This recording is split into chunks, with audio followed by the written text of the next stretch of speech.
Now look at Part 1. Part 1.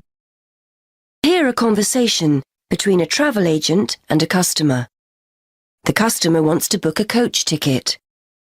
First, you have some time to look at questions 1 to 7.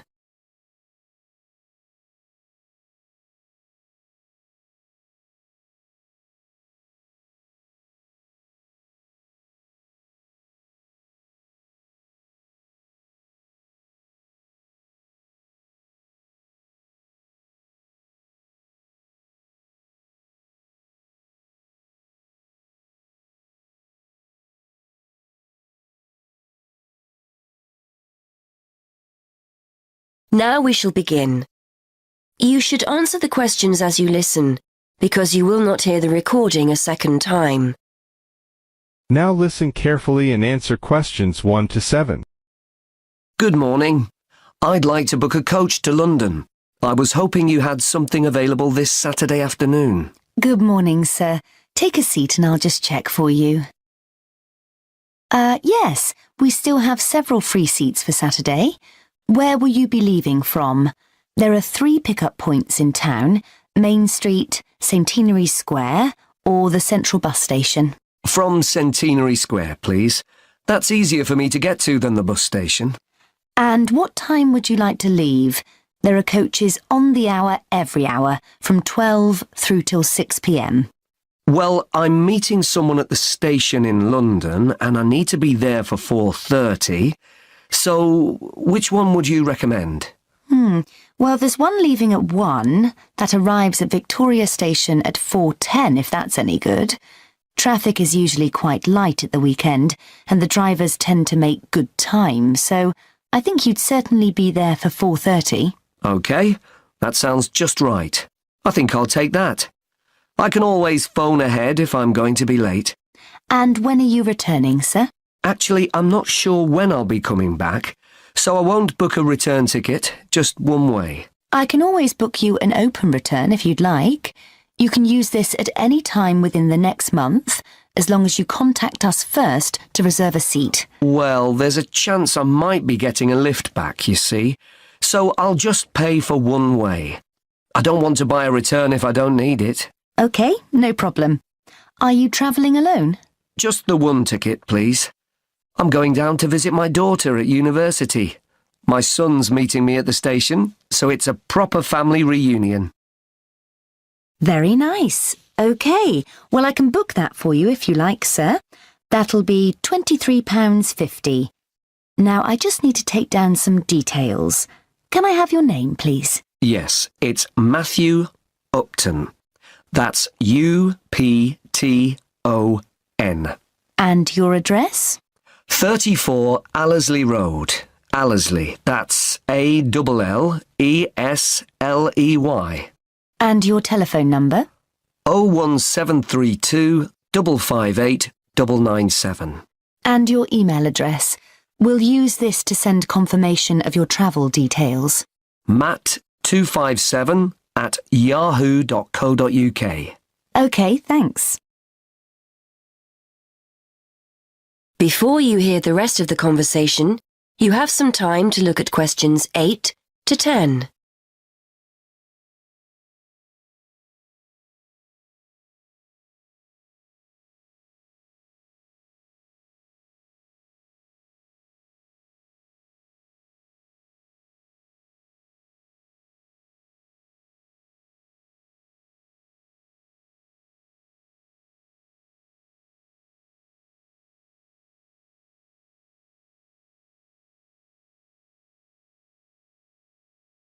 Now listen and answer questions 8 to 10. Before I forget, I'll be taking a little luggage. Is there a set luggage allowance? We offer a very good luggage allowance. You can take 2 suitcases as long as they're no more than 20 kilos each. That's 40 kilos in total, and 1 small item of hand luggage on the coach. Most people find that more than adequate. Any additional items carry an extra charge of £10 for each bag. I certainly won't be taking that much, so I should be okay. I was worried I might be taking too much. Would you like travel insurance included with your ticket? It's an additional £2. No, I don't think so. No problem. It's not compulsory. OK. How will you be paying? Actually, I've been having trouble with my debit card today, and I've left my checkbook at home, so I'd better pay in cash. You'll give me a receipt, won't you? Certainly, and we'll send confirmation to your email address as well. So that's £23.50, sir. If you just wait a minute, I'll print you off a receipt. That is the end of part 1. You now have half a minute to check your answers.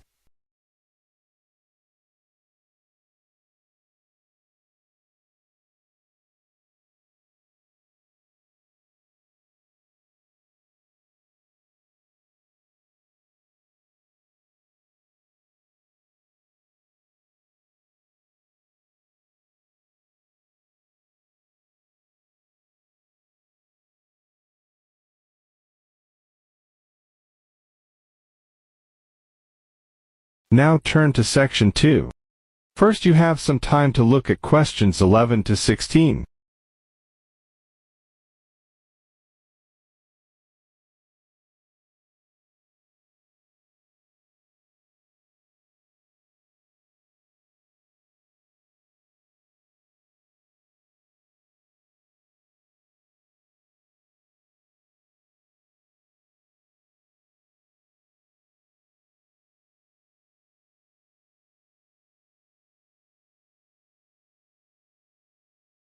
Now, listen carefully and answer questions 11 to 16.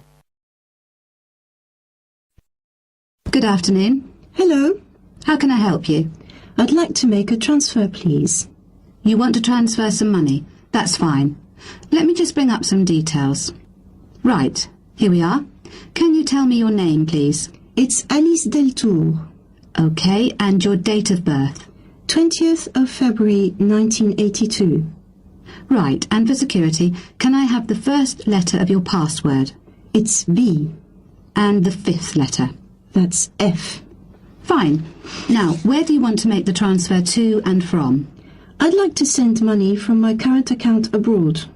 Which country are you sending it to? To China. My boyfriend is on holiday there, and he's run out of money. Oh dear. China, OK. Now, there are several ways to do this. We can do it by credit card, by electronic transfer, by cheque or by banker's draft. I'm not sure. What's the best way? Well, that all depends. The simplest way is by cheque, really. I just write the cheque and send it. Yes, but it can be very slow and take a long time for the money to clear. Between 3 to 4 weeks. How soon do you need the money to get there? I'd like it to get there in the next couple of weeks. So really, sending a cheque is going to be too slow? Yes, I think so. Let's look at electronic transfer then.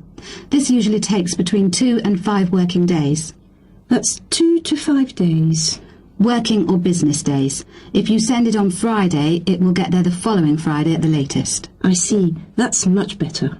Yes, but we do charge a fee for this. We charge a flat fee of £21, and on top of that, the receiving bank may charge a fee, and an agent may also charge you for transferring the money between banks. So, how much is it altogether? We can't give you an exact amount. You need to check it with the receiving bank and any agents that they use. I see. Also, you can send it in sterling or dollars from here, but there will be an additional fee depending on the exchange rate when you convert it into renminbi. So there will be another charge too? I'm afraid so. Does it make any difference if I send it in dollars or sterling? It could make a difference according to which currency has the best exchange rate. The other difference is this. If you send dollars, the amount goes through the US clearing system. We send the money to our branch in London. They then send it to our branch in New York, and the New York branch sends it to the bank in China. It goes all around the world then. Before you hear the rest of the talk, you have some time to look at questions 17 to 20.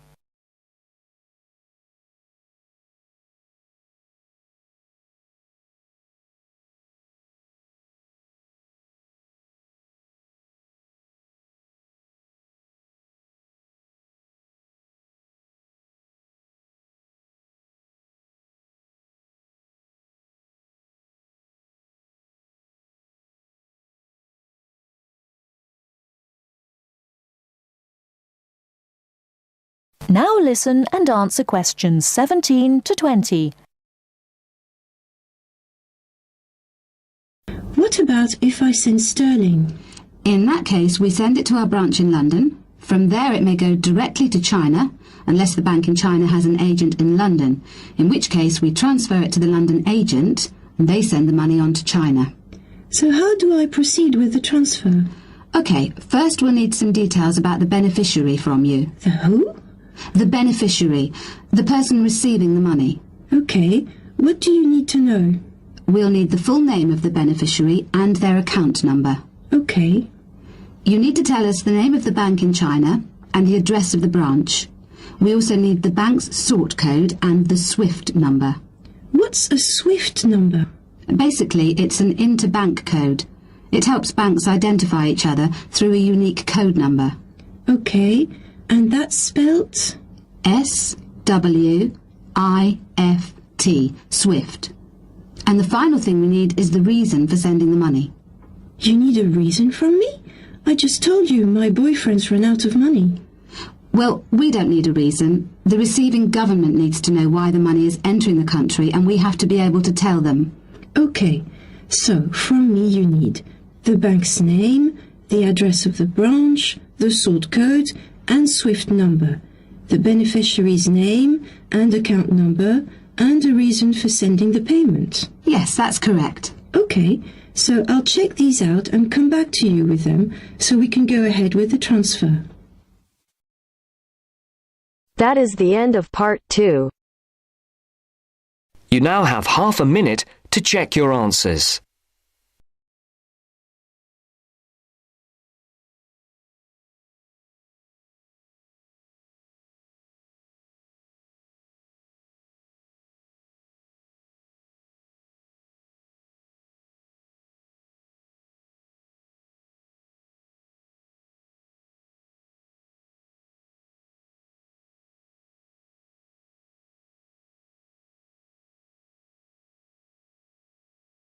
Now turns to part 3. Part 3. You will hear a conversation between a student, Kayana, and a professor about an assignment. First, you have some time to look at questions 21 to 27.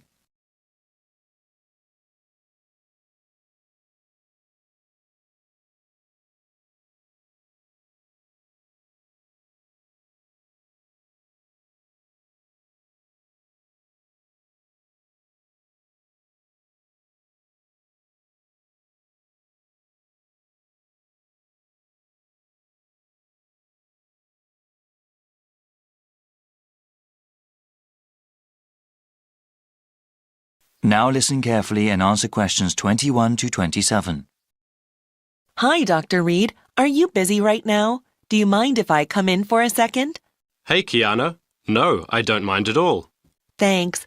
I just wanted to say that I'm enjoying your urban studies course and that I'm having some trouble with the first assignment. Okay, no problem. What do you want to ask? This is my first time writing a paper of this length. All right. What sort of trouble are you running into? Well, writing more than 10 pages is actually turning out to be quite a task. I've been rereading some of the material, and I'm just not sure how to approach the assignment. Yes, it takes some time to get used to academic writing assignments. More time than I expected, really. I also want to do a really good job on the assignment. I don't want to put a half-hearted effort into it.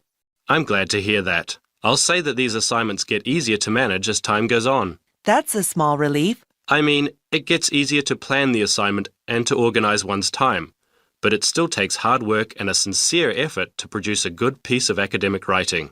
My role is to guide you to the readings I think are the most relevant and to give you tips on managing your time. Okay, could we talk about the readings then? Sure. We can go over them. I guess I want to ask about the Coal House text first. It seems like a pretty interesting book. But sometimes a bit over the top, no? I would recommend reading just the first part of the book. It's the most relevant to the assignment that I gave you. The rest of the text goes on about a topic we will cover later in the semester. All right, I'll just read the intro then. As for the Peely article, did you read that one? Yes, I accessed it online and then printed it out. Okay. I would recommend you review that again. Also, Remember what I said about the Liebskid article? I think you told the class to focus on the research methods, right?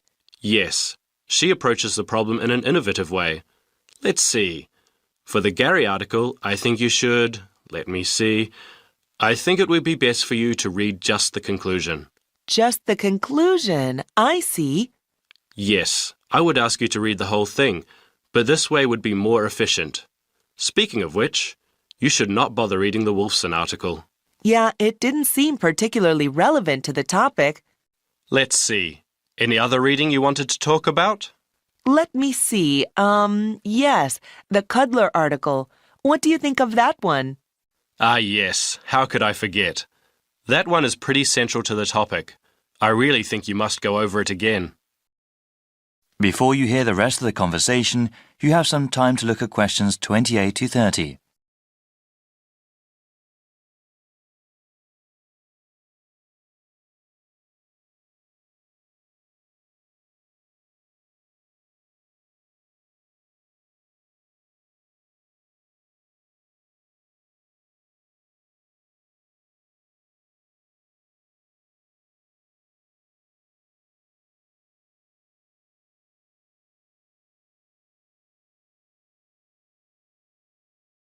Now listen and answer questions 28 to 30. All right. Is there anything else you wanted to ask about? Yes, I wanted to ask about the line graph that you provided. It seems that the legend identifying the different parts is not there. Ah, it must not have been photocopied correctly. Here, let me explain them. They all represent percentages of the population in Manassas, okay? Line 1 here at the top is the percentage of people who were born in a foreign country. Born outside the country. Okay, and this one? The next line down, line 2 refers to the percentage of people with citizenship. All right, got it. Those making a middle-class wage are represented by the fifth line down. Okay, middle-class wage earners. And the line number 4? That is the percentage of people with a college education or higher. All right, and the one in the middle? That one is the percentage of population who are married and have children. Got it. Thank you so much, Dr. Reed. I really appreciate your help. That is the end of part 3. You now have half a minute to check your answers.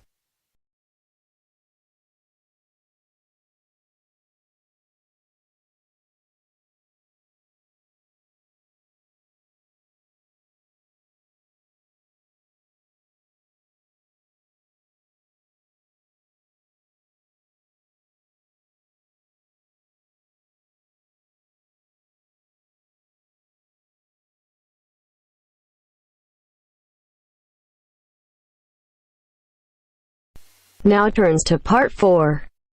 Part 4. First, you have some time to look at questions 31 to 40.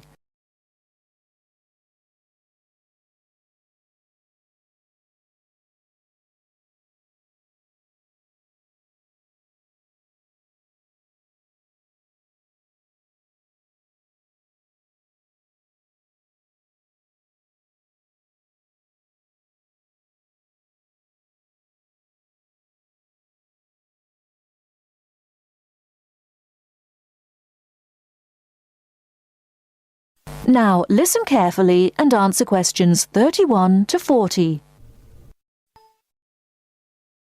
Good afternoon, everybody. My name is Sally Miller, and I'm here to offer you some advice on legal matters whilst you are studying at this university. Happily, most international students complete their courses without running into any serious legal problems. But if you do find yourself involved in a legal dispute of any kind, ask for help. There are 2 options. First, contact the students' union or welfare officer.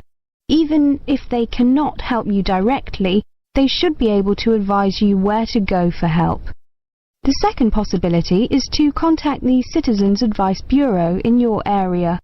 You can find them in the local telephone directory.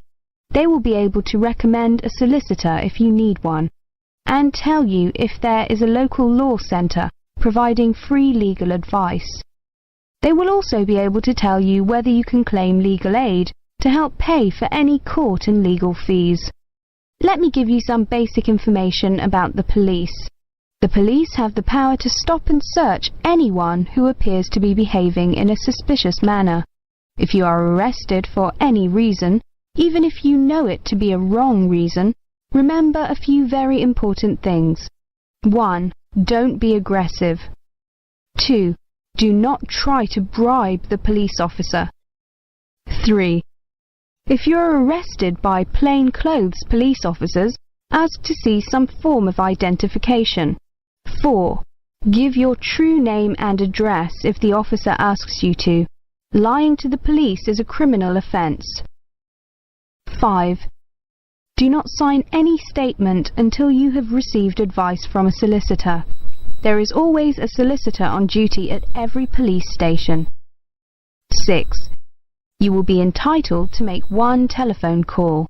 If you use this call to telephone a friend, urge your friend to contact someone from your university or from the Students' Union and get advice about what you should do next.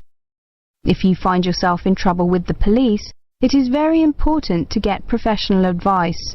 Contact any of the following: your university welfare officer, the Students' Union at your university, your local Citizens Advice Bureau, a local law centre. If you are found guilty of an offence, it could seriously damage your position as an international student, so be sure to ask for help as early in the process as possible. Remember, obey the local laws. The laws here may not be quite the same as in your own country. Here are a few examples of actions that are illegal here. It is against the law to possess offensive weapons. For example, knives, guns, chemical sprays used for personal defense. Even women are not allowed to carry sprays or other deterrents to protect themselves against possible assault, except for rape alarms. Possess or supply hard or soft drugs. Disturb the peace. This is called disorderly conduct. This means that you can be arrested for being too noisy or rowdy. A few words about drinking. In this country, it is perfectly acceptable for adults to drink alcohol in moderate amounts. For many people, drinking is an established part of their social life. Going out for a drink is how they relax or spend time with friends. If you go to a party or visit people at home in the evening, your host will probably offer you a drink. Often a lot of university social life can revolve around drinking, especially for undergraduates. Do not be surprised if people arrange to meet in a bar, or if events are held in a pub. But you are not obliged to drink alcohol if you do not want to, even if you are in a pub or at a party where everyone else is drinking. You can always ask for a non-alcoholic drink instead. And if you feel uncomfortable going to places that serve alcohol, explain this to your friends. There are lots of other places where you can meet. If you do choose to drink, remember that you should never drive a motor vehicle after drinking alcohol. It is dangerous, and the police can impose serious penalties on you. Also, remember that being drunk in public is not acceptable either, and the police can arrest you for it. Drugs and alcohol can cause serious problems. Let me repeat that in this country it is illegal to use drugs, except under medical supervision. But if you do use illegal drugs and you develop a problem, there are organisations you can contact. Contact your students' union or your student counsellor. Anyone over 18 years old can legally buy and consume alcoholic drinks in this country. But if you think you might be drinking too much, get help and advice from your student counsellor or your doctor. Again, there are special organisations that can help you with drug and alcohol problems. Contact them.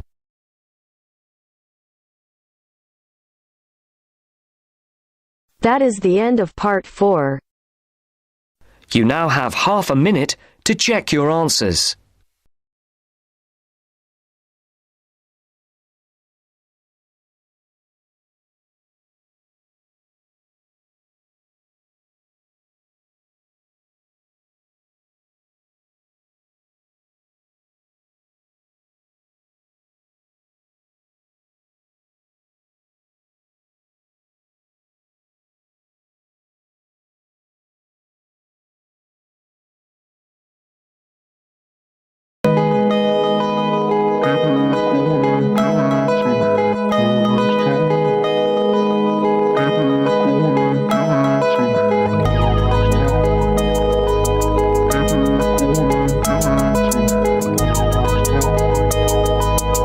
Give it